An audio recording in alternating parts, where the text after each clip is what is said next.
3 రోజుల మహానాడు కార్యక్రమానికి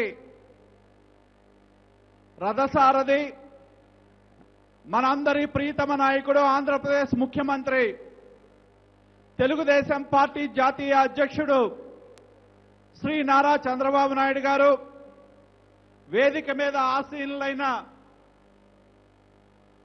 ప్రముఖులకు మహానాడుకు విచ్చేసిన వివిధ జిల్లాల నుండి విచ్చేసిన తెలుగుదేశం పార్టీ కార్యకర్తలు అభిమానులు శ్రేయోభిలాషులు అందరికీ పేరు పేరున హృదయపూర్వకమైన నమస్కారం.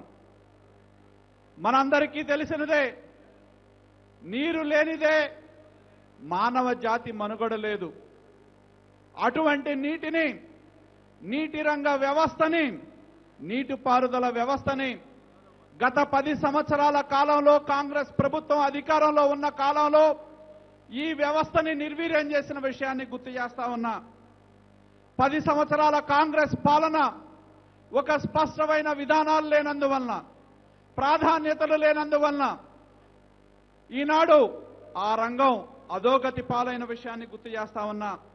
అదేవిధంగా ఆనాడు అధికారంలో ఉన్న పాలకులు 5 సంవత్సరాల కాలంలో 26 ప్రాజెక్టులు తీసుకొని 45,000 కోట్ల ఖర్చు పెడతామని చెప్పి చెప్తే, ఆనాడు ప్రతిపక్ష నాయకుడిగా ఉన్న చంద్రబాబు నాయుడు గారు తనకున్న సుదీర్ఘ కాలం ఈ రాష్ట్రానికి ముఖ్యమంత్రిగా పనిచేసిన అనుభవంతో మీరు ఈ ప్రాజెక్టులు ప్రాధాన్యత లేకుండా చేపడతా ఉన్నారు, దీనివల్ల రాష్ట్రానికి నష్టం కలుగుతుందని చెప్పి చెప్పినా, మేము 5 సంవత్సరాల కాలంలో ఈ ప్రాజెక్టులు తీసుకొని పూర్తి చేస్తామంటే ఆనాడు అసెంబ్లీలోనే మన నాయకుడు చంద్రబాబు నాయుడు గారు చెప్పడం జరిగింది.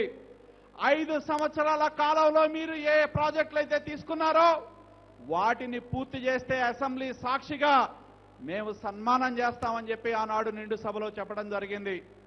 కానీ ఏం జరిగింది? ఈ రాష్ట్రంలో ఏ ఇరిగేషన్ ప్రాజెక్టులు అయితే వారు తీసుకున్నారో ఆ జల యజ్ఞాన్ని, ధన యజ్ఞాన్ని చేయడం జరిగింది.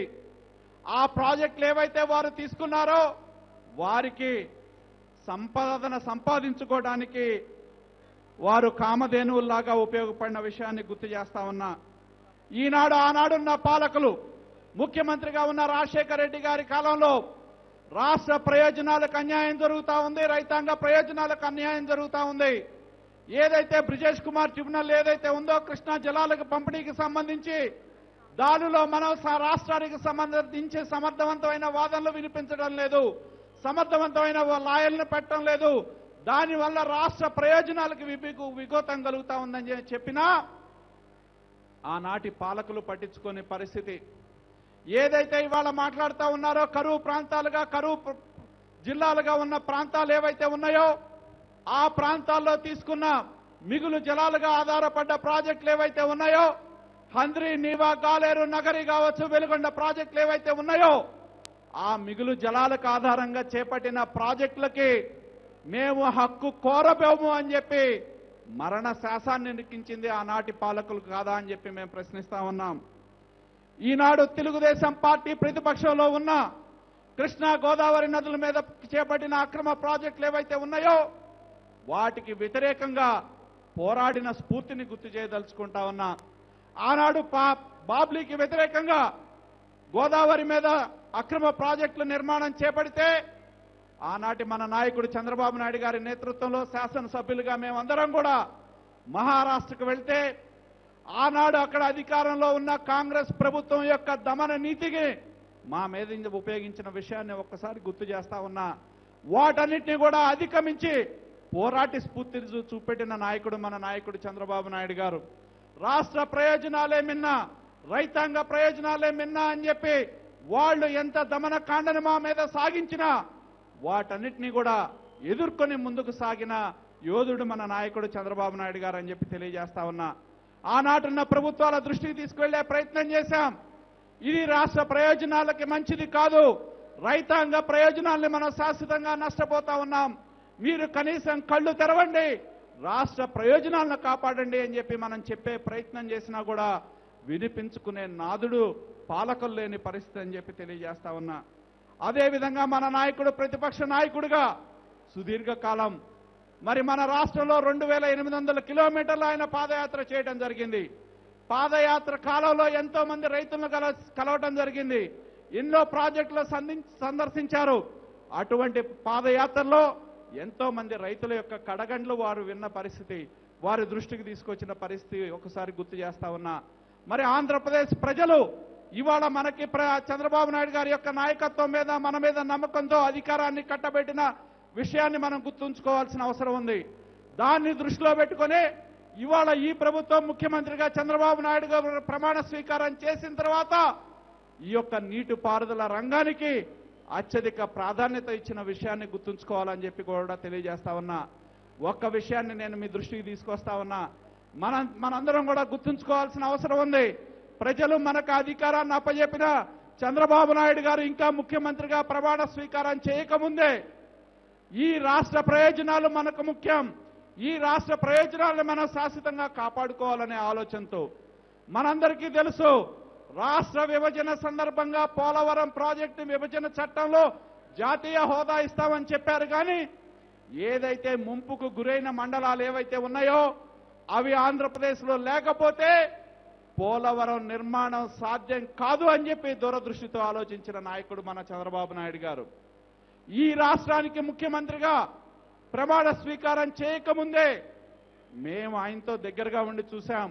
ఢిల్లీ వెళ్లి కూర్చొని ప్రధానమంత్రి గారితో మాట్లాడి ఢిల్లీలో ఉన్న పాలకులందరినీ కూడా కన్విన్స్ చేసి కేంద్ర కేబినెట్ యొక్క తొలి తీర్మానంలో ఏవైతే ముంపుకు గురైన మండలాలు ఏవైతే ఉన్నాయో అవి ఆంధ్రప్రదేశ్కు ఇచ్చే విధంగా ఆర్డినెన్స్కు తీసుకురావడానికి మన నాయకుడు చేసిన కృషి మర్చిపోలేంది.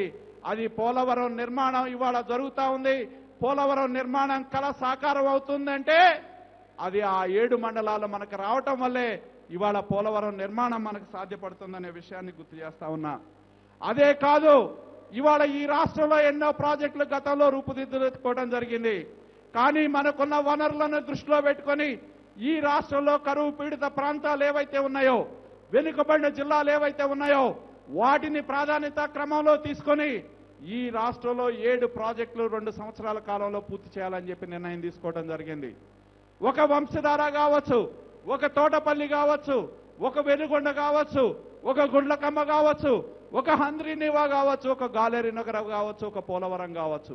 ఈ 7 ప్రాజెక్టులు కూడా రాబోయే 2 సంవత్సరాల కాలంలో పూర్తి చేయాలనే ఒక సంకల్పాన్ని తీసుకొని ఇవాళ వాటిని పూర్తి చేసి ప్రారంభించుకున్న విషయాన్ని కూడా నేను గుర్తు చేస్తా ఉన్నా.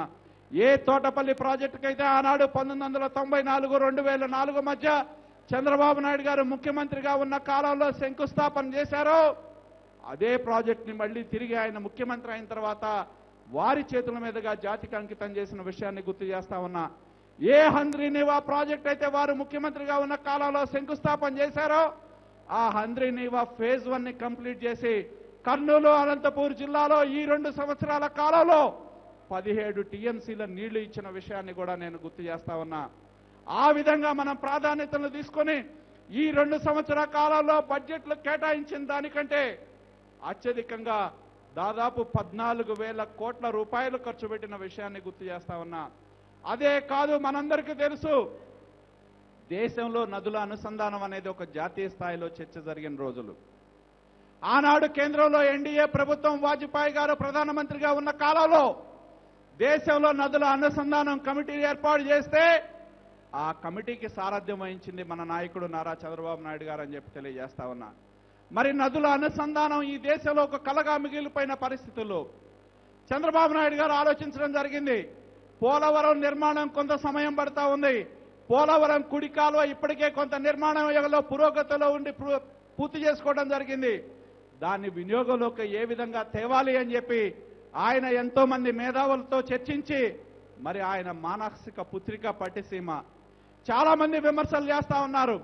ఇవాళ పట్టిసీమ ప్రాజెక్ట్ని అనుకున్న సమయంలో పూర్తి చేసిన ఘన చరిత్ర మన ప్రభుత్వాన్ని అని చెప్పి తెలియజేస్తా ఉన్నా. ఇవాళ నేను విమర్శించే నాయకులను అడుగుతా ఉన్నా, పట్టిసీమ పూర్తి చేయడం ద్వారా ఇవాళ కృష్ణా డెల్టా ప్రాంతంలో మొన్న వర్షాభావ పరిస్థితుల్లో నీరు రాని రోజుల్లో మా ప్రాంతంలో పంటలు ఎండిపోయే నేపథ్యం ఉంటే 8 టీఎంసీల నీటితో దాదాపు 4.5 లక్షల ఎకరాల పంటను కాపాడి 2,500 కోట్ల రూపాయల ఆదాయాన్ని తీసుకురావటం జరిగిందనే విషయాన్ని గుర్తు చేస్తా ఉన్నా. ఎందుకంటే ఇవాళ పవిత్ర సంగమం ఏదైతే ఉందో గోదావరి కృష్ణా నదుల సంగమాన్ని ఒక పవిత్ర సంగమంగా రూపుదిద్దే ప్రక్రియలో ఈనాడు ప్రభుత్వం ముందుకు వెళ్తా ఉందనే విషయాన్ని గుర్తు చేస్తా ఉన్నా. ఈనాడు నీరు ప్రగతి అనే మిషన్ని తీసుకొని ఒక సామాజిక స్ఫూర్తితో ఉద్యమ స్ఫూర్తితో ఈ ప్రభుత్వం ముందుకు వెళ్తా ఉందనే విషయాన్ని గుర్తు చేస్తా ఉన్నా. ఈనాడు ఒక విషయం మనందరం కూడా గుర్తుంచుకోవాలి. ఆనాడు మనం నీరు మీరు అన్న తర్వాత పాలకులు ఎంతో ఎగతాళి చేశారు. కానీ ఇవాళ కరువు పరిస్థితుల్లో ఇవాళ దేశంలో ఉన్న ప్రధానమంత్రి గారే మనం చూశాం. మనం ఈ రాష్ట్రంలో 10 లక్షల పంట సంజీవని తవ్వాలి అని మనం నిర్ణయించుకుంటే దేశంలో 5 లక్షలు తవ్వాలని నిర్ణయించుకున్నారు. వారు మన్ కీ బాత్ కార్యక్రమంలో ఆంధ్రప్రదేశ్ రాష్ట్రంలో చేపడతా ఉన్న జల సంరక్షణ కార్యక్రమాలని ప్రశంసించిన విషయాన్ని కూడా నేను గుర్తు చేస్తా ఉన్నా. అదే కాదు, సుదీర్ఘకాలం మూలబడిన లిఫ్ట్ ఇరిగేషన్ ఏవైతే ఉన్నాయో ఈ రాష్ట్రంలో దాదాపు 500 పైబడి లిఫ్ట్ ఇరిగేషన్ స్కీమ్స్కి దాదాపు 500 కోట్ల రూపాయలు ఖర్చు పెట్టి 1,50,00,000 ఎకరాల ఆయకట్టుని సాగులోకి తీసుకొచ్చింది ఈ ప్రభుత్వం అని చెప్పి తెలియజేస్తా ఉన్నా. అదేవిధంగా మనందరికీ తెలుసు, సుదీర్ఘకాలం మనం చెరువులు మర్చిపోయాం. చెరువులు సాగు కింద గతంలో 25 లక్షల ఎకరాలుంటే ఇవాళ ఈ యొక్క నీరు చెట్టు కార్యక్రమంలో ఎప్పుడో మర్చిపోయిన చెరువుల్ని మళ్ళీ మనం తవ్వి ఆ ఆయకట్టుని స్థిరీకరించే దిశగా మనం కార్యక్రమాలు తీసుకొని ముందుకు వెళ్తా ఉన్నామని చెప్పి తెలియజేస్తా ఉన్నాం. ఏదైతే ఎన్ఆర్జీఎస్ కార్యక్రమం ఏదైతే ఉందో ఆ ఎన్ఆర్జీఎస్ కార్యక్రమం కింద పంట సంజీవని మనం తీసుకోవడం జరిగింది. రైతుల పొలాల్లో కుంటలు తవ్వుకోండి. కనీసం ఈ యొక్క వర్షాభావ పరిస్థితుల్లో మనం చూసాం, ఎక్కడన్నా పొలంలోకి వెళ్తే కుంటలు లేక మనం కనీసం మందు కొట్టుకోవడానికి కూడా నీళ్లు లేని పరిస్థితులు. అటువంటి పరిస్థితుల్లో ఈ పంట సంజీవని తీసుకొని రాష్ట్ర వ్యాప్తంగా ఈ యొక్క ఎన్ఆర్జీఎస్ ప్రోగ్రాం కింద 10 లక్షల నీటి కుంటలు నిర్మించాలని చెప్పి నిర్ణయం తీసుకున్న విషయాన్ని గుర్తు చేస్తా ఉన్నా. ఇవే కాదు, ఇవాళ చెక్ డ్యామ్స్ కానీ ఎక్కడ నీటిని మనం సద్వినియోగం చేసుకోవడానికి, ఎక్కడ నీటిని భూగర్భ జలాలు పెంపొందించుకోవడానికి ఆస్కారం ఉందో ఆ కార్యక్రమాలకి మనం ప్రాధాన్యతనిచ్చి ఈ ప్రభుత్వం ముందుకు వెళ్తా ఉందనే విషయాన్ని గుర్తు చేస్తా ఉన్నా. ఎందుకంటే ఇవాళ మనకి దూరదృష్టి కలిగిన నాయకుడు ఉండటం మూలన ఇవాళ ఎటువంటి పరిస్థితులు రాబోయే రోజుల్లో మనకు ఎదురైనా మన రాష్ట్రం వర్షాధార వ్యవసాయం మీద ఆధారపడి ఉన్న రాష్ట్రాన్ని ఇవాళ ఎట్టి పరిస్థితుల్లో రాబోయే 5 సంవత్సరాల కాలంలో ఇంకా ఈ రాష్ట్రంలో 99 లక్షల ఎకరాలకి నీరు ఇవ్వాల్సిన నేపథ్యంలో ప్రతి ఒక్క ఎకరానికి కూడా నీటిని అందించే ప్రక్రియలో ఈ ప్రభుత్వం ముందుకు సాగుతా ఉంది. అలాగే భూగర్భ జలాల పెంపు కోసం ఈ ప్రభుత్వం కృషి చేస్తా ఉంది. ఎక్కడికక్కడ నీటి మీటర్లు పెట్టి భూగర్భ జలాలను 3 నుంచి 8 మీటర్ల అందుబాటులోకి తెచ్చే ప్రక్రియలో ఈ యొక్క సంరక్షణ కార్యక్రమాలకి ఇవాళ ప్రభుత్వం శ్రీకారం చుట్టిందనే విషయాన్ని గుర్తు చేస్తా ఉన్నా. అదేవిధంగా ఇవాళ మనం భూగర్భ జలాల పెంపు చేయటమే కాదు, ప్రాజెక్టులో నీటిని నిల్వ చేయటమే కాదు, కానీ నీటి వినియోగం మీద కూడా ఈ ప్రభుత్వం దృష్టి పెట్టిందనే విషయాన్ని గుర్తు చేస్తా ఉన్నా. ఇవాళ రెయిన్ గన్స్ ఇవ్వటం కావచ్చు, అలాగే 90% సబ్సిడీ మీద డ్రిప్ ఇరిగేషన్ ఇవ్వటం కానీ ఇవన్నీ కూడా నీటి వినియోగం మీద కూడా ఈ ప్రభుత్వం శ్రద్ధ చూపెడుతున్న విషయాన్ని నేను ఒక్కసారి గుర్తు చేస్తా ఉన్నా అని చెప్పి తెలియజేస్తా ఉన్నా. అదేవిధంగా ఈనాడు ఒక విషయం ఆలోచన చేయాల్సిన అవసరం ఉంది. ఇవాళ మనం చేపడతా ఉన్న ప్రాజెక్టుల మీద ఎన్నో విమర్శలు చేస్తా ఉన్నారు, ఎన్నో రకాలుగా విమర్శలు చేస్తా ఉన్న నేపథ్యాన్ని ఒక్కసారి గుర్తు చేస్తా ఉన్నా. నిన్నగాక మొన్న వైకాపా నాయకులు కుట్రపూరితమైన రాజకీయాలు చేస్తా ఉన్నారు.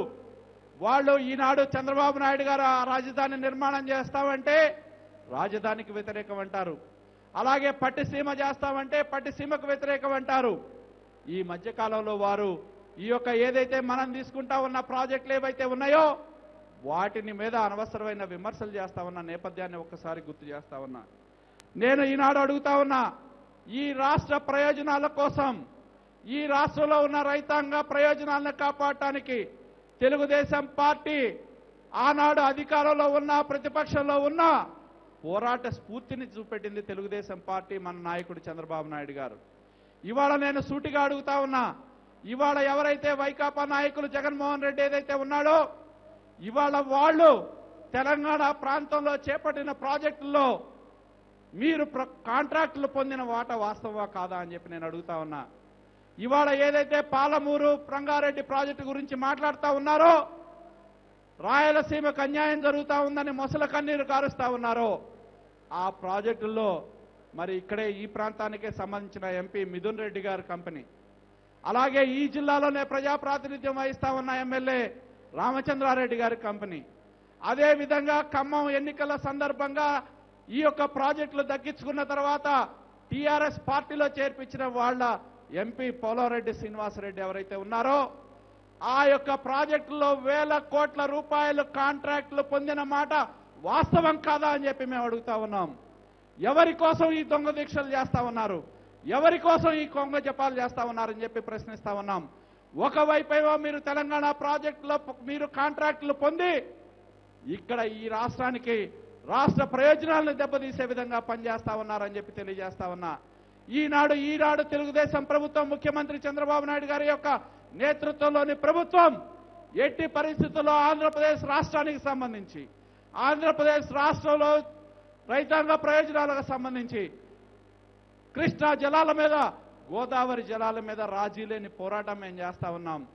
కేంద్రం నుంచి ఇవాళ ఆంధ్రప్రదేశ్ రాష్ట్ర విభజన సందర్భంగా అంతర్జాతీయమైన వివాదాలు అంతర్రాష్ట్ర వివాదాల బాధ్యత ఎపెక్స్ బాడీని నియమించాల్సిన బాధ్యత కేంద్ర ప్రభుత్వం మీద ఉంది. ఇప్పటికైనా కేంద్ర ప్రభుత్వం ఈ యొక్క తెలంగాణ ప్రాజెక్టులో ఏ ప్రాజెక్టులైనా నిర్మించాలన్నా ఎపెక్స్ బాడీ యొక్క అనుమతి ఉంటేనే నిర్మించడానికి ఆస్కారం ఉంటుంది. అక్రమ ప్రాజెక్టులకు వ్యతిరేకంగా ఈనాడు ప్రభుత్వం వివిధ ఫోరంలో పోరాటం చేస్తూ ఉంటే మీరు అక్కడ కాంట్రాక్టులు పొంది మీ యొక్క వ్యక్తిగతమైన రాజకీయ ప్రయోజనాల కోసం వ్యక్తిగతమైన స్వార్థం కోసం ఆంధ్రప్రదేశ్ యొక్క ప్రయోజనాల్ని తాకట్టు పొంది కాంట్రాక్టులు పొందిన మీకు మమ్మల్ని విమర్శించే నైతికత ఎక్కడిది అని చెప్పి మేము ప్రశ్నిస్తా ఉన్నాం. మీరు ఈ రాష్ట్ర ప్రయోజనాలకు కాకుండా ఈ రాష్ట్ర ప్రయోజనాలకు విఘాతం కలిగించే విధంగా వైకాపా పార్టీ పనిచేస్తా ఉందని చెప్పి తెలియజేస్తా ఉన్నా. మన ప్రభుత్వం యొక్క లక్ష్యం, చంద్రబాబు నాయుడు గారి యొక్క లక్ష్యం ఒకటే, రాబోయే 5 సంవత్సరాల కాలంలో ఈ రాష్ట్రంలో ప్రతి ఒక్క ఎకరాకి నీటిని అందించాలి, భూగర్భ జలాల్ని సంరక్షించాలి, భూగర్భ జలాల్ని పెంపొందించాలనే లక్ష్యంతోనే ఈనాడు ప్రభుత్వం పనిచేస్తా ఉందని చెప్పి తెలియజేస్తా ఉన్నా. ఈనాడు తెలుగుదేశం పార్టీకి పోరాటాల గురించో పోరాటాల స్ఫూర్తి గురించో నేర్పించాల్సిన అవసరం లేదు. ఎందుకంటే ఆనాడు మన నాయకుడు ఎన్టీ రామారావు గారు ఇవాళ తెలుగు గంగ వచ్చిన ఆనాడు తెలుగుదేశం ప్రభుత్వం అధికారంలో ఉన్నప్పుడు మనందరి ప్రీతమ నాయకుడు ఎన్టీ రామారావు గారు ఉన్నప్పుడే మిగులు జలాల ఆధారంగా కరువు పీడిత రాయలసీమ ప్రాంతంలో నీటిని అందించాలనే ఉద్దేశంతో తెలుగు గంగ ప్రాజెక్టుకి శ్రీకారం చుట్టడం జరిగింది. ఇవాళ మన నాయకుడు చంద్రబాబు నాయుడు గారు గోదావరి జలాలు ఏవైతే సముద్రంలోకి పోతా ఉన్నాయో ఆ నీటిని వినియోగించుకొని ఆంధ్రప్రదేశ్ రాష్ట్రాన్ని సస్యశ్యామలం చేయాలనే ఒక సంకల్పంతో వారు ముందుకు వెళ్తా ఉన్నారు. వారికి మనస్ఫూర్తిగా మనందరం కూడా అండగా నిలుద్దాం. ఇవాళ రాష్ట్రంలో ఉన్న రైతాంగానికి మేము ఒకటే విజ్ఞప్తి చేసేది, ఎవరైతే తెలంగాణ ప్రాంతంలో కాంట్రాక్టులు పొంది వారి యొక్క వ్యక్తిగతమైన ప్రయోజనాల కోసం ఈ రాష్ట్రంలో రైతుల మధ్య విద్వేషాలు రెచ్చగొట్టి రాజకీయ ప్రయోజనాలను పొందాలని ప్రయత్నిస్తా ఉన్నారో వాళ్ళకి మరింత బుద్ధి చెప్పి ఈనాడు ప్రభుత్వం చేస్తా ఉన్న కార్యక్రమాలకి మన నాయకుడికి అండగా నిలవాల్సిన అవసరం ఉందని చెప్పి తెలియజేస్తూ సెలవు తీసుకుంటా ఉన్నా. జై హింద్.